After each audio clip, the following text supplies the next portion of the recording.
Channel में आप सभी का स्वागत है और मैं हूं आपके साथ भारती लोधी। आइए बढ़ते हैं खबरों की ओर।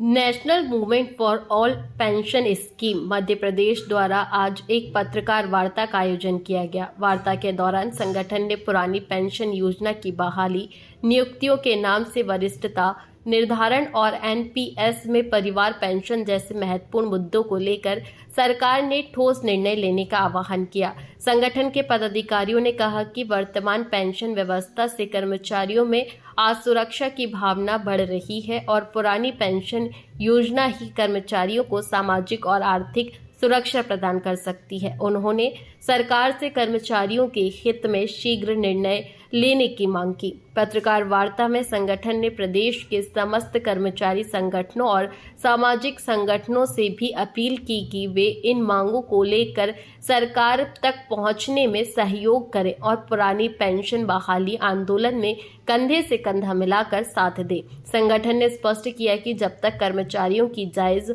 मांगे पूरी नहीं होती तब तक आंदोलन लोकतांत्रिक और शांतिपूर्ण तरीके से जारी रहेगा। क्या आज प्रेस वार्ता हुई थी, क्या मांगे? सबसे पहले मैं national movement for old pension के राष्ट्रीय अध्यक्ष परम श्रद्धेय विजय कुमार बंधु जी ने और प्रदेश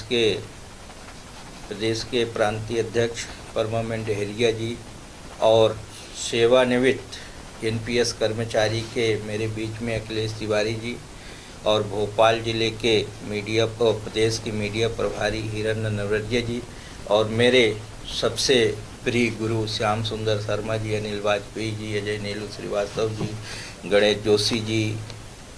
मैं आज मेरा उद्देश्य है 4 जनवरी को डॉक्टर अंबेडकर मैदान टीटी नगर में मैं सभी मान्यता प्राप्त संगठन, गैर मान्यता प्राप्त संगठनों को मैंने सम्मान के लिए बुलाया था और उन्हीं को जो आज मंच पे आए उनको बधाई के लिए जो मेरा मनोबल बढ़ाए। दूसरी बात, मैं प्रदेश के यशस्वी मुख्यमंत्री जी, एनपीएस कर्मचारी किसी जाति और धर्म का नहीं है, मात्र एनपीएस कर्मचारी है और बुढ़ापे की लड़ाई के लिए हम लोग रात दिन संघर्ष कर रहे हैं। हमारी 3-4 मांगें हैं। पहली मांग है पारिवारिक पेंशन। 2004 के बाद जो कर्मचारी, अधिकारी, शिक्षक भर्ती होकर आए हैं उनको पारिवारिक पेंशन नहीं है और एजुकेशन में वरिष्ठता नहीं है और पुरानी पेंशन बहाली के लिए 2004 की कर्मचारियों को बुढ़ापे का सम्मान। मैं परम श्रद्धेय देश के यशस्वी मुख्यमंत्री जी से निवेदन करना चाहता हूं कि हम लोगों के ऊपर भी ध्यान दें, हम लोगों को मिलने का टाइम दें जैसे हर संगठनों को दे रहे हैं। कुछ संगठन वर्तमान समय में हमारे साथ तो हैं, वे मन और दिमाग से नहीं हैं। मैं सभी से आग्रह करना चाहता हूं आपके मीडिया के माध्यम से कि भोपाल के जितने संगठन हैं आज वो ओपीएस ले रहे हैं, उनके आने वाले बच्चे भी तो एनपीएस में ही आएंगे। तो मेरा ये निवेदन है कि सब हम एक बैनर तले प्रदेश के यशस्वी मुख्यमंत्री जी से चर्चा करें कि साहब ये ओपीएस नहीं लागू कर सकते हो मगर पारिवारिक पेंशन मध्य प्रदेश के मुख्यमंत्री जी के हाथ में है, वरिष्ठता मुख्यमंत्री जी के हाथ में है, पुरानी पेंशन तो भारत सरकार के यशस्वी प्रधानमंत्री जी के हाथ में है। मैं सभी डिपार्टमेंट के 2004 के एनपीएस कर्मचारी साथियों से निवेदन करना चाहता हूं कि भाइयों अपनी लड़ाई खुद लड़ो। ज़्यादा से ज़्यादा भोपाल के कर्मचारी हमारे साथ नहीं निकलते। आज नहीं तो कल, कल नहीं तो परसों हमारे मुख्यमंत्री जी, देश के प्रधानमंत्री जी पुरानी पेंशन बहाल करेंगे। वो भी प्रतीक्षा कर रहे हैं कि इन लोगों में कितनी ताकत है। तो हमारे यही मेरी मांग है। मेरा नाम सुरश्री प्रसाद पटेल है। मैं national movement for old pension का जिला अध्यक्ष भोपाल का, प्रांतीय अध्यक्ष प्रांत का कोषाध्यक्ष हूँ। मेरे साथ में परम श्रद्धेय सेवानिवृत्त के प्रांतीय अध्यक्ष अखिलेश तिवारी जी हैं, उनसे भी आप। सर, पुरानी पेंशन बहाली पर क्या कहेंगे आप? देखिए, पुरानी पेंशन बहाली मध्य प्रदेश, सारे राज्यों में और भारत सरकार के कर्मचारियों का एक मौलिक अधिकार है। जब देश गुलाम था, हमारा देश परतंत्र था, मुगलों का राज था और यहाँ तक कि अंग्रेज़ों ने भी राज किया, तब भी हमको पुरानी पेंशन मिलती थी जब हमारी अर्थव्यवस्था कमज़ोर थी। आज माननीय मोदी जी ने विकास किया है और बड़े बड़े कारखाने, बड़े बड़े हवाई जहाज़ उड़ाए जा रहे हैं, लाइनें चल रही हैं, बहुत रोड बन रहे हैं, आय भी बढ़ी है लोगों की और सारा विकास कर दिया।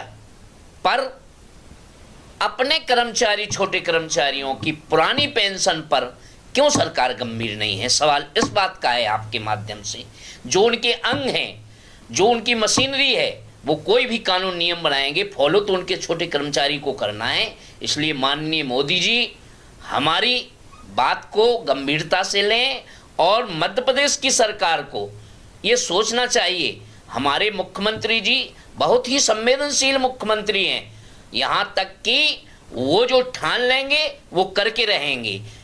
ऐसा अगर उन्होंने ठान लिया है मानव संवेदना के तहत अपने कर्मचारियों के लिए कि कम से कम वो वरिष्ठता नियुक्ति दिनांक से जो पड़ी हुई है, पेंडिंग है, उसको दे सकते हैं। आपके माध्यम से मैं धन्यवाद भी करूंगा मुख्यमंत्री का, जो 24 वर्ष के बाद आज 35 वर्ष का चतुर्थ वेतनमान दिया, उसका बहुत बहुत आभार मुख्यमंत्री को।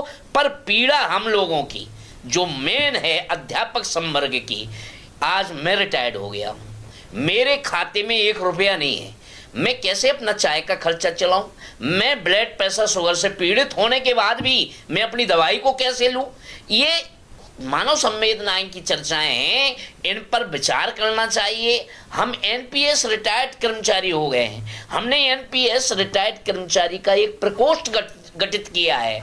मैं आपके चैनल के माध्यम से अपने जितने रिटायरमेंट साथी हैं उनका आह्वान करते हुए कहता हूं, आप एकजुट रहिए और तब तक लड़िए जब तक अपना संकल्प पूरा ना हो जाए। विवेकानंद जी ने कहा है, जागो, उठो और चलते रहो, जब तक चलो जब तक लक्ष्य को हासिल ना करो। एक दिन आपकी मंजिल जरूर मिलेगी, बशर्ते हम सबको एक रहना पड़ेगा। आज सरकारें देख रही हैं कि आप में मतभेद हैं। मैंने अभी 4 जनवरी को एनएमओपीएस राष्ट्रीय अध्यक्ष विजय कुमार बंधु के नेतृत्व में, परमानंद डेहरिया के नेतृत्व में सारे गैर शासकीय, अशासकीय, मान्यता प्राप्त सभी संगठनों का केवल सम्मान करने के लिए बुलाया था मंच पर, लेकिन कुछ संगठन उस सम्मान को लेने भी नहीं आए और उन्होंने शासन को ये दिखाया, प्रशासन को, कि मैं नहीं गया। तो मैं ये आह्वान करना चाहता हूं उन संगठनों से कि आप जब तक एकता के साथ कोई मांग को नहीं रखेंगे तब तक कर्मचारी इसी प्रकार से शोषित रहेगा, उसकी मांग कभी भी पूरी नहीं होगी। आइए और आप हम सब लोगों के साथ कंधे से कंधा मिला करके एकजुटता के साथ जहां भी टेंट गाड़ना होगा, सबसे पहले रिटायरमेंट कर्मचारी वहां इकट्ठे रहेंगे, क्योंकि आज दबाव है शासन का अपने कार्यरत कर्मचारियों के ऊपर। तो डर को निकाल लें, हम लोग किस लिए हैं, हमें आत्मदाय क्यों ना करना पड़े, हमें सरकार को कुछ भी करना पड़े हम करेंगे और हम अपने अधिकार को लेके रहेंगे। इसलिए आपके चैनल के माध्यम से मैं अपनी सरकार को, सरकार हमारी है, हमने सरकार को बनाया है और सरकार को बनाएंगे। हम ये फूल हार आपके लिए संजोए रखे हैं कई वर्षों से। मैं चाहता हूं कि आप उन 2 मांगों को जरूर मध्य प्रदेश सरकार करे कि हमारी वरिष्ठता नियुक्ति दिनांक में संशोधन, वरिष्ठता आप दिए हो, क्रमोन्नति पदोन्नति आप वरिष्ठता से दे रहे हो, केवल उसमें आईएफसी पोर्टल पर हमारी नियुक्ति दिनांक से जो सर्विस में कर्मचारी की मेन सर्विस बुक होती है उसके आधार पर नियुक्ति दिनांक डल जाएगा, तो हमें सारे लाभ क्रमशः मिलने लगेंगे। इसीलिए जानबूझ के, ये अनैतिक रूप से जानबूझ के अधिकारियों ने डाला है, उसको संशोधन करें, नियुक्ति दिनांक से वरिष्ठता दें। और ये बताइए, कई भी ये लोग काल के गाल में समा गए हैं एसआईआर सर्वे में, लेकिन आज दिनांक तक उस पर कोई चर्चा नहीं हुई है। इसलिए उनके परिवारों को परिवार पेंशन लागू करें। जब एनपीएस में परिवार पेंशन भारत सरकार दे रही है तो मध्य प्रदेश सरकार क्यों नहीं दे सकती है? बस मैं इतना ही कहना चाहता हूं। माननीय मुख्यमंत्री जी हमारे हैं, हम उनके हैं, हम लड़के रहेंगे, हम लड़ेंगे, जीतेंगे, लेंगे। अपनों से नहीं लड़ेंगे तो गैरों से कैसे लड़ेंगे? आप हमारे मुखिया हैं, आप हमारे परिवार के संवेदनशील मुखिया हैं, हम आपसे ही लेना चाहते हैं। जय हिंद, जय भारत, जय NMOPS, जय सेवानिवृत्त कर्मचारी संघ। हीरानंद नरवरिया, राष्ट्रीय सोशल मीडिया प्रभारी NMOPS इंडिया। आप क्या मांगे? हमारी मुख्य मांगे, आज 10 वर्ष हो गए हैं पुरानी पेंशन बहाली के। 10 वर्ष होने के हमने 7-8 प्रदेशों में पुरानी पेंशन बहाल कर दी है। मध्य प्रदेश में हमारा आंदोलन और सरकार को बताने 7 साल से चल रहा है। मध्य प्रदेश में 6.5 लाख NPS धारी कर्मचारी हैं, जिसमें 2,37,000 शिक्षक संवर्ग के कर्मचारी हैं, जिसमें इनको पेंशन और ग्रेच्युटी पे वरिष्ठता नहीं मिलने के कारण उन्हें पेंशन नहीं मिल पा रही है। जैसे हमारे सेवानिवृत्त कर्मचारी बैठे हैं, इनके हाथ में कुछ भी पेंशन के नाम से नहीं आ रहा, जबकि 2003-4 में इसमें घोषणा की गई थी कि एक अच्छी पेंशन दी जाएगी, लेकिन रिजल्ट सामने है। इसलिए हम शासन से सिर्फ विरोध न करती हुए ये मांग करते, हमने 7-8 बार शासन को लिखा है, जितने ही मुख्यमंत्री रहे, हमसे हमारे संगठन से बात करें, हमारे पीड़ा और दर्द को समझें, हमसे मिलने का समय दें, ताकि हम पूरी अपनी संवेदना से अपनी पूरी मांगें उनके साथ समक्ष रख सकें।